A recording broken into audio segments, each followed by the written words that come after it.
Hi friends, host Eric here, host Talking with Famous People. I want to make a quick video about the answer to this question. What's the single best thing you can do to start to type somebody? And the reason I want to answer this is multiple, but I want to give a little background here, sort of, as to why I'm approaching it the way I am and such. Now, I'm quite convinced at this point, having typed a lot of people, that my accuracy is very close to 100%, and that when I'm sure, I'm right. I'm not always sure, but mostly I am. And that's assuming I have a chance to talk directly with a person, interact with them for the purpose of typing them, and assuming they're mostly being honest, or at least they're not being intentionally deceptive. Now, the thing is, they can be deceiving themselves, they can be trying to put on a front or whatever, that's fine. But if they're actively trying to deceive me to game it or some way, then I'm not going to probably be able to type that person. But other than that, I should be able to understand the ways in which people's answers deviate from reality, because I'm looking at the right thing. And the point is, making a claim like that is pretty bold. When I say I'm usually 100% sure that somebody's a given type that I say they are, and when I'm not, I'm close to that. Or every once in a while, I remain unsure about somebody. But that when I am sure, I'm right. It's a bold claim. And it's reasonable for people to say, well, how can we check that? You know, how can we test to see if you're right in that claim? So the first thing I'm doing is today, right now in this video, is to demonstrate how I use SINI as the first wedge in typing people, because it's one of the most difficult to game, and people consistently tend to behave in accordance with their linguistic patterns over the course of an hour or so. It's hard to maintain something that represents falsely on this vector. So I ask them to begin with, tell me about yourself 10 years ago, 15 years ago, 20 years ago, depends how old they are.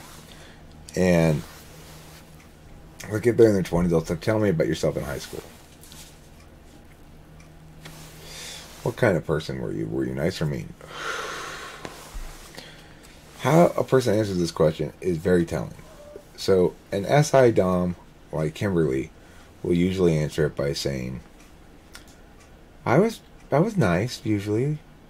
And if prompted further, or sometimes without further prompting, we'll say something like, well, like there was this one boy, Joey, who ate by himself, and I went and sat with him at lunch.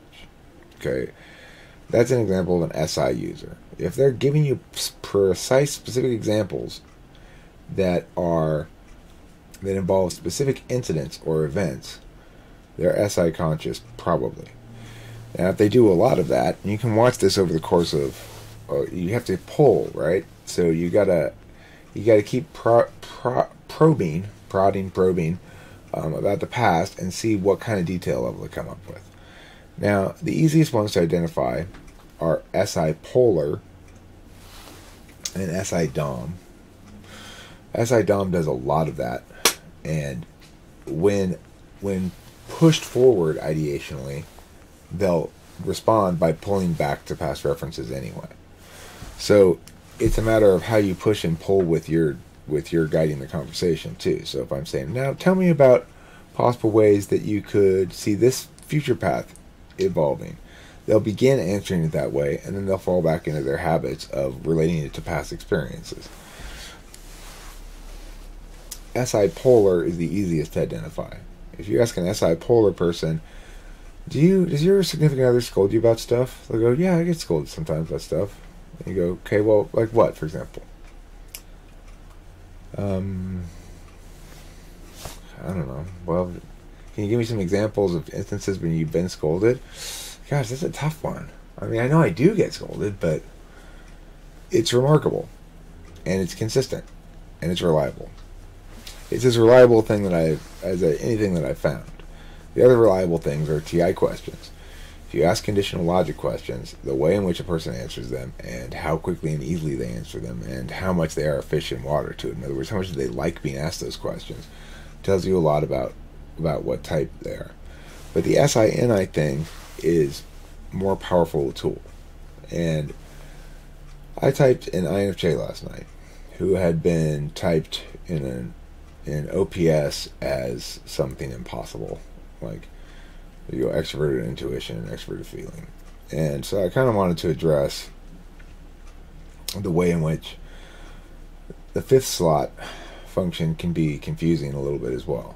So, an NI-DOM, under certain circumstances, will display plenty of NE, just as an NE-DOM like myself, under certain circumstances, will display plenty of NI.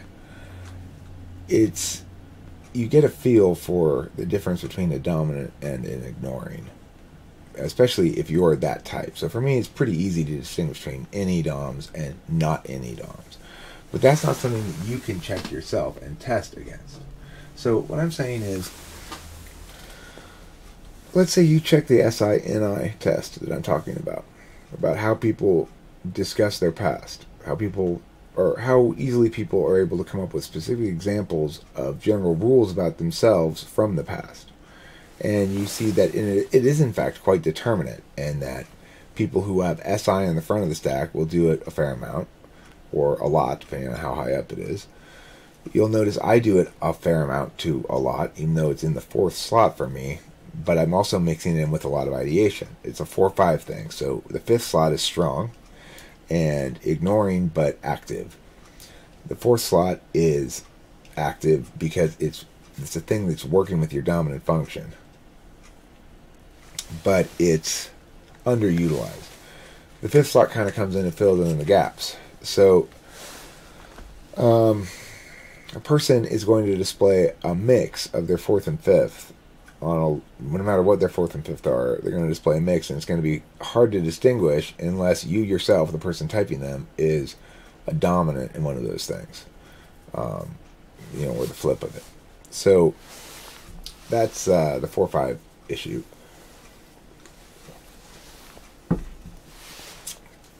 It's a kind of convoluted video. When I try to pull SI out of an INFJ 8th slot, I'm able to do so. They'll come up with singular example from the past to represent a broad range of things.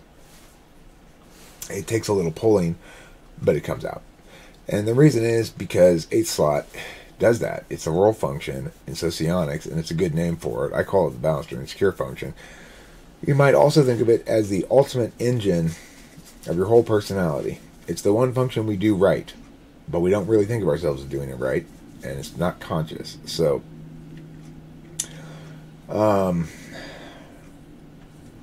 it's the one that's balanced. It's the one we don't use too much, or use wrong, or use in the wrong ways, or any of those things. And yet we don't value it, and we don't think ourselves very good at it. And so it's an interesting function. But the point of it is, it always serves the first, or the dominant. It doesn't ever go the other way around. So for me, SE always serves NE, for example. When I'm looking for an INFJ's demonstration of SI, therefore, I'm looking to be able to pull out an example or two, and for them to be holistically delivered, not to be dovetailing into other associative links from the past, because that's one of the elements of SI, is it's associative. When I see something in the present, I associate it with some recollection from the past, and it works with ideas as well as stuff in the world.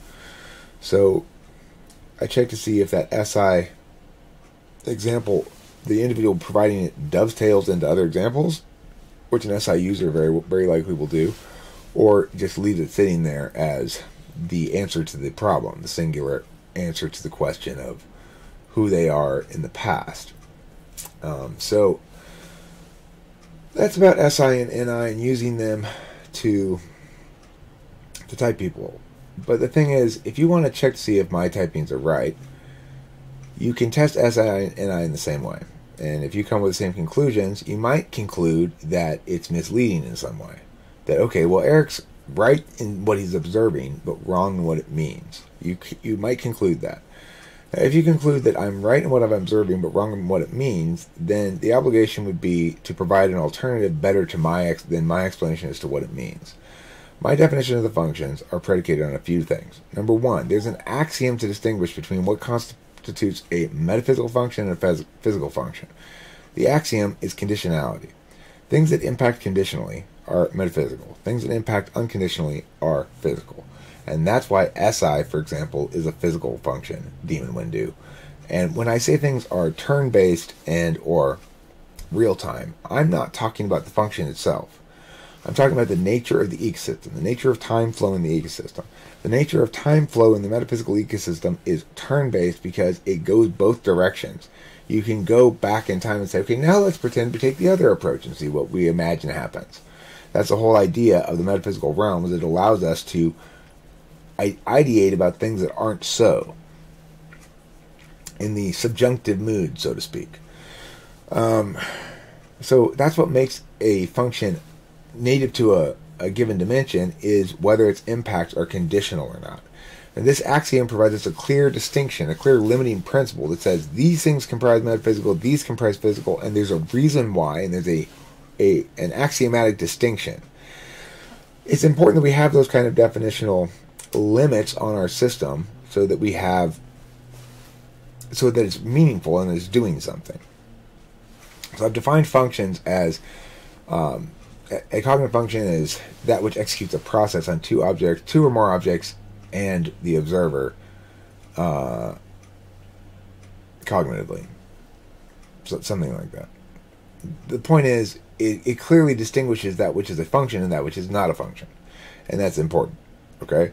So then what would this axiom about conditionality represent in this model, if we were to look at it from a math perspective?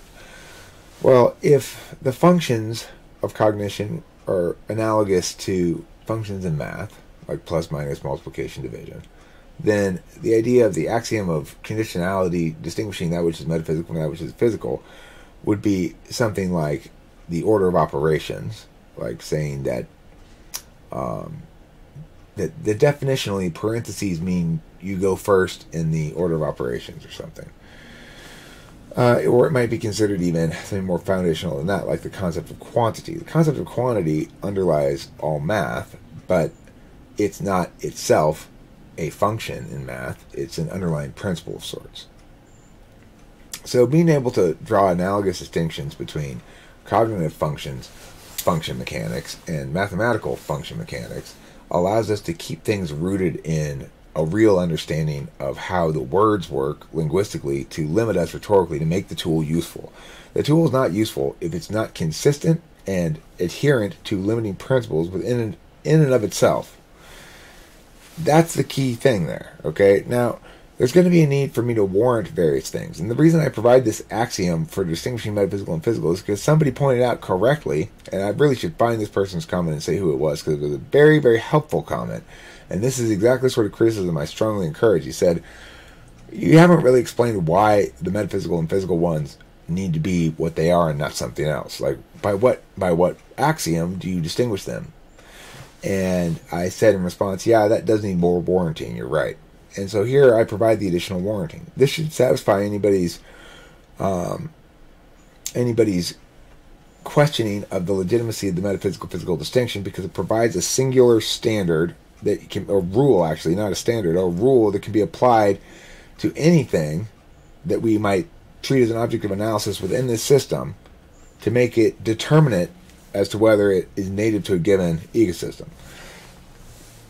Now, you might challenge whether this axiom is a good axiom to have, or whether the distinction is worth making, except I think that on this instance, it's a very steep rhetorical slope to argue against the reality of a meaning-based ecosystem for human existence and a physical or experience-based ecosystem. It's not only self-evident, but presuming it provides this axiomatic underpinning that allows a whole system to stand up on its own rather than having to be floating in the air without any kind of empirical link at all. Remember, empirics don't necessarily mean data from a scientific experiment. It's something we all know can be considered empirics. So it is empirically so, for example, there's a difference between deliberation and knowing. It's empirically so that there's a difference between acting and deliberation. There's no disputing those things. We can all understand what those differences are. We can all come up with plenty of examples to represent those differences. And the fact that they represent different classes of objects of analysis, namely different processes, seems indisputable. So, to the extent that you want to critique this particular understanding of cognitive functions, or cognitive functions in general, begin there. Begin with those questions and see if the system you're critiquing answers those questions. Does it have an axiomatic rule that provides an engine for the distinction it's drawing, if it's drawing a distinction? And or does it have an empirical link? Those being the two real options that justify something like that.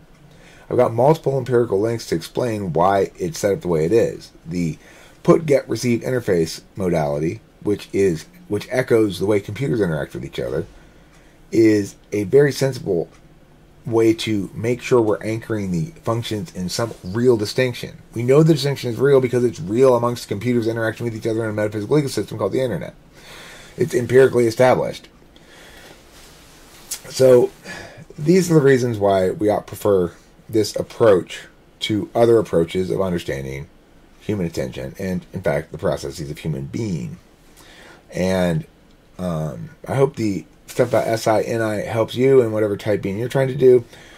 I rely on it at the beginning. Sometimes it's not conclusive. If somebody's 4-5, for example, it can be inconclusive. There are other tests I then move to, and I try multiple things in combination.